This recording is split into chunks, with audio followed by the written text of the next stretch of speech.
10 daily habits that quietly damage your brain. After 65. Some changes in life arrive like a thunderclap. A diagnosis, a fall, a sharp turn in a conversation you didn't see coming. But most changes, the ones that really shape how we age, don't crash through the front door. They slip in quietly, softly, little by little. You don't even realize they've taken hold until one day something feels off. You walk into a room and forget why. You fumble for a word that used to come so easily. You find yourself rereading the same paragraph not because the words are hard, but because your mind has wandered somewhere you can't trace. It's easy to chalk it up to age, to shrug it off with a smile and a joke about getting older. But behind those quiet moments, something much deeper could be happening. Because your brain, the very thing that holds your memories, your personality, your decisions, your joys, isn't immune to the small daily choices we make. In fact, it's shaped by them. After 65, the brain becomes more vulnerable, not just to disease, but to routine, to autopilot, to habits that were harmless once but slowly start to chip away at sharpness, energy, and emotional balance. And the most surprising part? Many of those habits are things people do every single day, without ever questioning them. They feel normal, familiar, even comforting. But under the surface, they're quietly pulling threads from the fabric of your mind. This isn't about blame. It's not about fear. It's about awareness. Because the moment we name these habits, we take their power away. The moment we shine a light on them, we give ourselves a chance to change. Not overnight, not with perfection, but with purpose. And that's what this video is about. I'm not here to scare you. I'm here to tell you the truth, to speak plainly about what really affects the aging brain, not based on fads, not based on internet noise, but grounded in what we know. The brain wants to help you thrive, no matter your age. But it needs your help too. So today we're going to walk through 10 daily habits that may seem small, even harmless, but over time, they can quietly damage your brain after 65. And more importantly, we'll talk about what to do instead. Because it's never too late to change direction. Never too late to reclaim clarity, focus, peace, and joy. Your brain is still listening. Let's start talking to it differently. Let's begin with something that seems so small you might not even think twice about it. Skipping breakfast, or just as harmful, filling up on foods that do more harm than good. After 65, your brain doesn't just want nourishment in the morning, it needs it. Not for the calories alone, but for the quality of those calories and the timing of them. When you skip breakfast, your brain enters the day running on fumes. You've already gone 10-12 hours without food and your blood sugar is low. Your body is looking for fuel, and if it doesn't get it, it starts pulling from reserves, and not in a helpful way. You might feel groggy, unfocused, easily irritated, or strangely fatigued even after a full night's rest. You might blame it on age, but the truth is your brain is simply underfed. Now, eating something isn't the answer if that something is just a slice of white toast, a cup of sugary cereal, or a muffin out of a plastic wrapper. Those kinds of foods give you a quick spike in blood sugar followed by a crash, like lighting a match instead of building a fire. They set your brain on a roller coaster of confusion and cravings, and over time, they increase inflammation in the very regions responsible for memory and concentration. What your brain really craves is balance. A little healthy fat, some clean protein, and slow-burning carbs. A boiled egg with a piece of whole grain toast, a bit of avocado, or a spoon of Greek yogurt with berries. Even a warm bowl of oatmeal with nuts can send a powerful message to your brain. I care about you. I want you to work well today. Morning. Food sets the rhythm for the entire day. And for your brain, skipping that rhythm is like starting a symphony without the conductor. Disoriented, flat, out of sync. You deserve better than that. You deserve a morning that feeds your mind as well as your body. There's a myth that circulates quietly and confidently in older communities. As you age, you need less sleep. You've probably heard it. Maybe you've said it yourself. But here's the truth. No matter how old you are, your brain still needs sleep Deep, consistent quality sleep. And when you don't get it, your mind pays the price first. Sleep is not just rest, it's repair. While you sleep, your brain goes to work. It clears out toxins, consolidates memories, resets emotional circuits, and refreshes your ability to concentrate. But when sleep is short, shallow, or inconsistent, that nightly cleanup never finishes. Think of it like a dishwasher that turns off halfway through the cycle. The surface might look fine, but there's residue left behind. And over time, that residue adds up. You might feel foggy, forgetful. You may struggle to recall a name or lose the thread of a story you were just telling. You may feel more irritable, more anxious, or less motivated and not know why. That's the brain's way of waving a flag. I need rest. It's not just about how many hours you're in bed. It's about the quality of those hours. Waking up, often, lying awake with your mind racing, getting up at 3 a.m. and never quite falling back asleep. These are all signs that your brain isn't getting the full recharge it needs. What helps? Routine. Going to bed and waking up at the same time each day, even on weekends.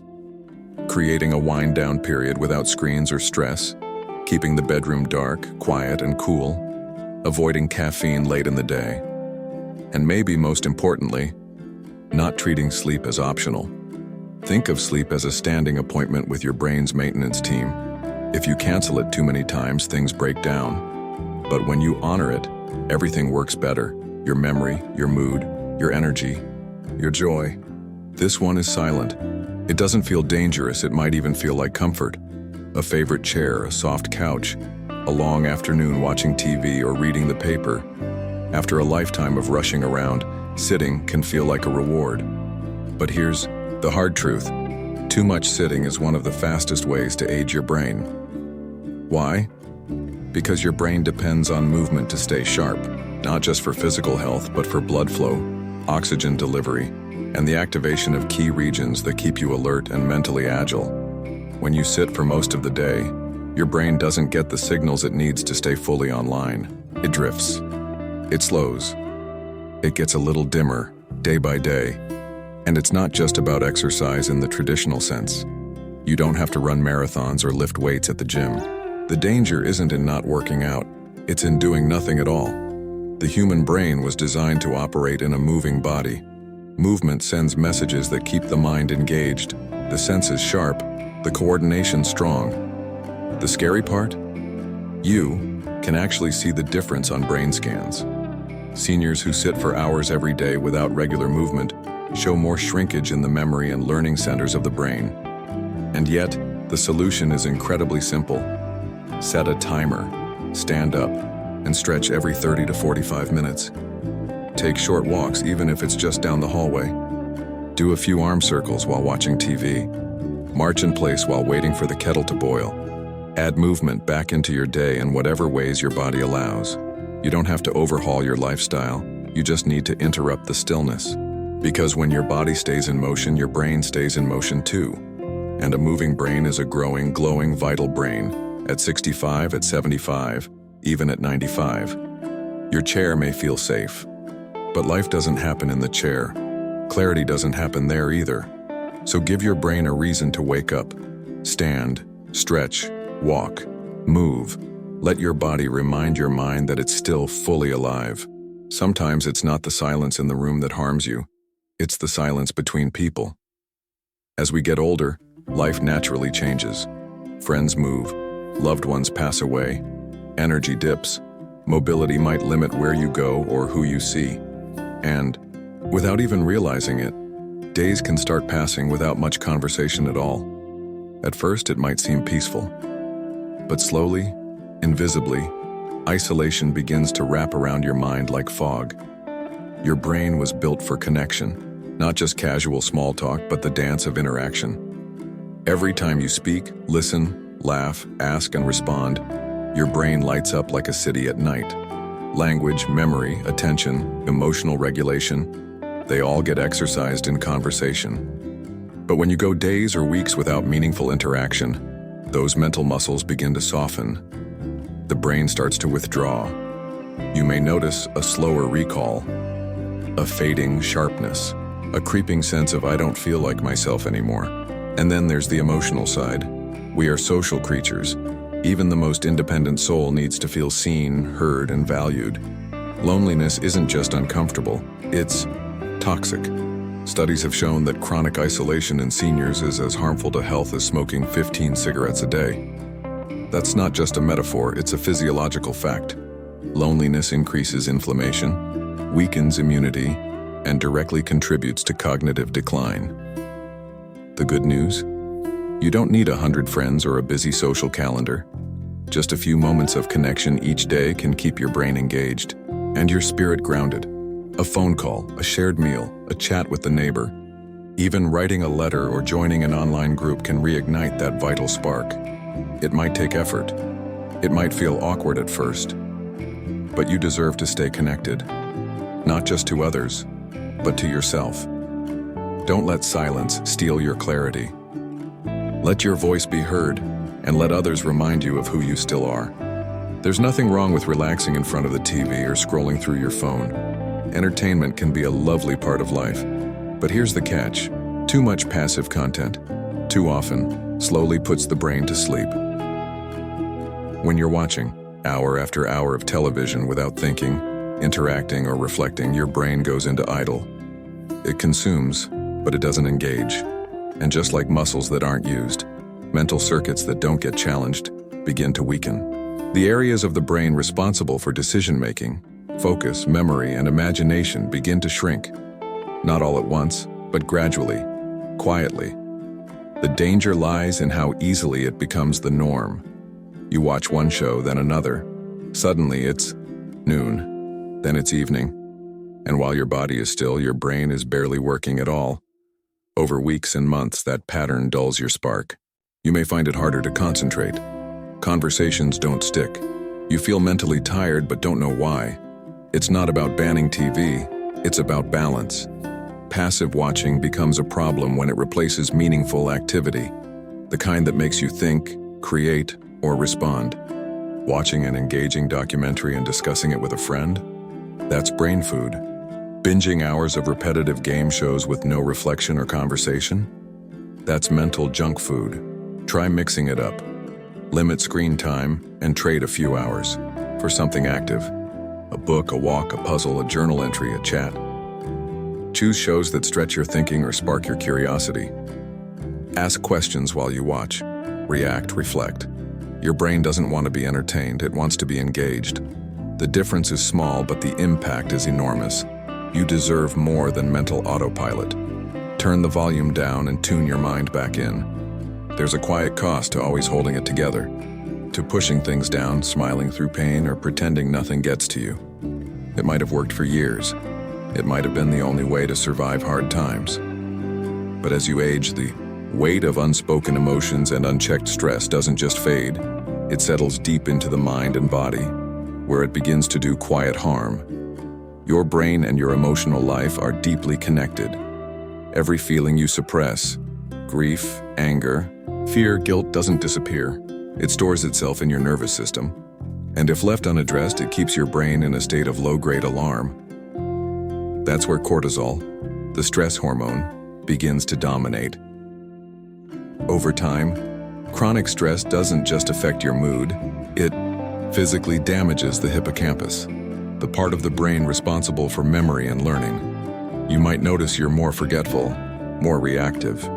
You might feel easily overwhelmed by small things or completely numb to things that used to move you. That's your brain waving a flag, not for attention, but for release. It's trying to tell you gently, you've been carrying too much for too long. Bottling up emotion may feel like strength, but true strength is in letting it move through you, not build up inside of you. You don't need to spill your soul to everyone, but you do need to acknowledge what you feel. Say it aloud, write it down, share it with someone you trust, or simply sit with it without judgment. And stress doesn't have to control you. Small practices, breathing exercises, mindfulness, prayer, walking, laughter, help bring your nervous system back to calm. They remind your brain that you are safe, that the storm is past, that it's okay to rest now. You've lived through so much. You've endured what others may never understand. But you don't have to carry it alone anymore. Let your mind breathe. Let your heart exhale. And give your brain the peace it's been waiting for. The human brain is astonishing. It can build memories, solve puzzles, create music, recognize faces, tell stories, adapt to change, and it was designed to keep learning. But like anything else in the body, it follows a simple rule: use it or lose it. After 65, it's tempting to lean into comfort, to stick with the familiar, to reread the same books, tell the same stories, watch the same shows, and stay in the same routines. There's nothing wrong with that. It feels safe, easy, peaceful, but there's a quiet risk hiding inside that sameness. The brain, when unchallenged, starts to conserve energy by doing less. It stops building new pathways, it stops reaching for new ideas. It shifts into maintenance mode, and that's when decline sneaks in. Many people assume doing a crossword every morning is enough to keep the brain sharp. It's helpful, yes, but not if it's the same puzzle, the same type, over and over. True cognitive vitality comes from novelty, from doing things that are unfamiliar, slightly difficult, even uncomfortable. That's what sparks new connections, strengthens focus, and deepens memory. Challenging your brain doesn't mean going back to school or mastering chess. It can be as simple as learning a new recipe, taking a different route on your walk, trying out a new language app, playing a musical instrument, joining a new group, or even switching hands while brushing your teeth. The key is to stretch your mind just enough that it has to pay attention. Curiosity is the antidote to decline. Ask questions. Read something you wouldn't usually read. Have conversations that challenge your perspective. Let your brain experience friction, not frustration, but effort. Because effort is how neurons grow. You're not done learning. You're not done growing. And your brain, even now, still wants to surprise you if you'll let it. Let's talk about something that goes far deeper than cravings or calories. Something that touches the very center of your brain's long-term health. What you eat and how often you eat it. After 65, many people fall into familiar eating patterns. You buy the same bread. You reach for the same snacks. Maybe your appetite isn't what it used to be, so you simplify your meals with things that are easy, cheap, and quick. Frozen dinners, instant noodles, crackers, cookies, a little something sweet with your coffee. And on the surface, it seems harmless. You're eating, you're full. But underneath that routine, something dangerous is happening. A diet high in processed foods and sugar increases chronic inflammation in the brain. It contributes to insulin resistance, impairs memory, dulls focus, and significantly raises your risk of developing Alzheimer's and other forms of dementia. The gut and the brain are deeply connected. What you feed your stomach shapes how your mind functions. But here's the good news. You don't have to give up everything. You just have to give your brain a chance to thrive. Start small. Add leafy greens to one meal. Swap white bread for whole grain. Replace one sugary snack with fruit and nuts. Add turmeric to your soup. Try salmon or sardines once a week. And don't forget hydration. Dehydration is a sneaky cause of confusion and fatigue in seniors. Food is information. Every bite you take tells your brain something. Is it safe? Is it strong? Is it supported? Or is it being slowly broken down by a daily flood of sugar and preservatives? You don't need a perfect diet, but your brain deserves better than easy. It deserves food that helps it stay awake, alert, and alive. Because what you eat doesn't just affect your body, it becomes your brain. There's a certain pride many older adults carry. The kind that says, I don't like going to the doctor, or I'll go if it gets worse, or I don't want to make a fuss over nothing. And at first glance, it seems noble, tough, independent. But when it comes to brain health, waiting too long can cost more than you realize. Cognitive decline doesn't usually show up in one big, obvious moment. It often starts with small things. A change in your sleep, a little more forgetfulness than usual, a shift in your energy or balance. And because those symptoms are mild or come on gradually, they get ignored or blamed on aging. I'm just getting old, we say. It's probably nothing. But sometimes, probably nothing is the start of something treatable. High blood pressure, thyroid imbalances, vitamin deficiencies, sleep apnea, hearing loss, early depression, even infections. All of these can damage your brain if left unchecked. And all of them can be caught and treated early, often with something as simple as a blood test, hearing exam, or medication adjustment. Regular checkups are not a sign of weakness. They're an act of self-respect, of staying in charge of your life, of making sure small problems stay small. If something feels off, even a little, talk to your doctor. Mention it. Ask questions. Don't downplay or apologize for being cautious. You're not being dramatic, you're being smart. And if it's been a while since your last checkup, make the appointment. Bring a list of questions. Bring someone with you if needed, but go. Because your brain doesn't just need puzzles and food and sleep, it needs oversight. It needs care. The longer you wait, the fewer options you may have. But when you stay ahead, you give your brain and your future the best possible chance. You've looked out for everyone else your whole life. Now it's time to look out for you. This one might be the most dangerous habit of all. Not because it affects your sleep or your diet or your physical movement, but because it shapes the very way you think about yourself. The belief that it's too late to change sounds like a whisper at first. Then it becomes a background noise. And eventually it takes root in your decisions. You stop trying new things. You stop asking questions. You stop believing in your own ability to improve. And without even realizing it, you begin to retire from your own life. Not physically, but mentally. The truth? That belief couldn't be more wrong. Your brain is not done growing. Even in your 70s, 80s, and 90s, your brain still creates new connections, still adapts, still learns. The scientific term for this is neuroplasticity, and it's real. It's not just something researchers talk about in labs. It's something you can experience every time you stretch your mind in a new direction. Yes, change might be slower now. It might require more patience, but that doesn't mean it's impossible. In fact, some of the most profound improvements in mental clarity, memory, mood, and even joy have come from older adults who decided, after decades of habit, that they were ready to live differently. Maybe you spent years eating in a certain way or sitting too long or bottling up your emotions. Maybe you've gone quiet or numb or forgetful. That doesn't mean your story is over. That means it's ready for a new chapter. Because here's the truth.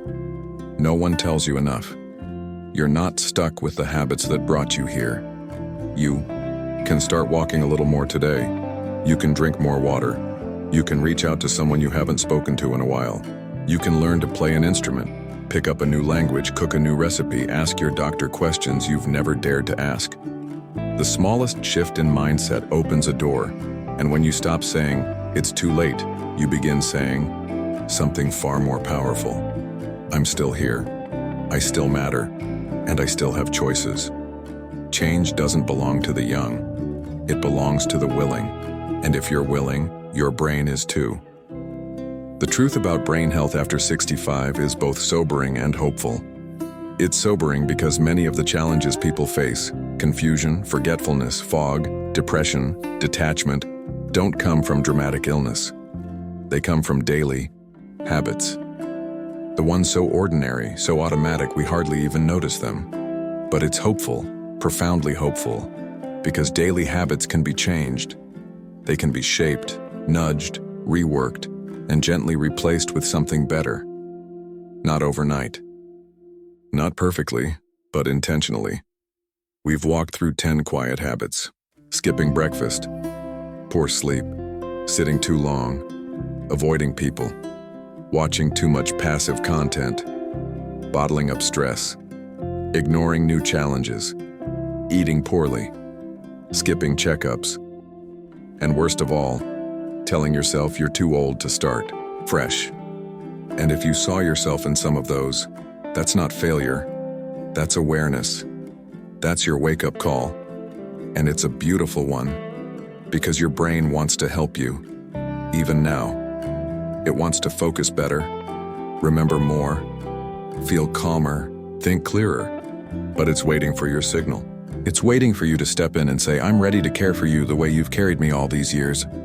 No one's asking for perfection, but your brain deserves your attention, not just for you, but for the people who still want to. Talk with you, laugh with you, walk with you, and remember things with you. So take one step today. Just one. Eat a better breakfast. Go for a short walk. Call someone. Turn off the TV an hour earlier. Write in a journal. Ask a question you've been too embarrassed to ask. And most of all, believe in your own ability to change. Because this isn't the end of the story. It's the part where things start to get clear again, where you return to yourself, where your mind gets lighter, your days get brighter, and the fog begins to lift. Your brain is listening. It's never too late to speak kindly to it and give it what it needs to thrive.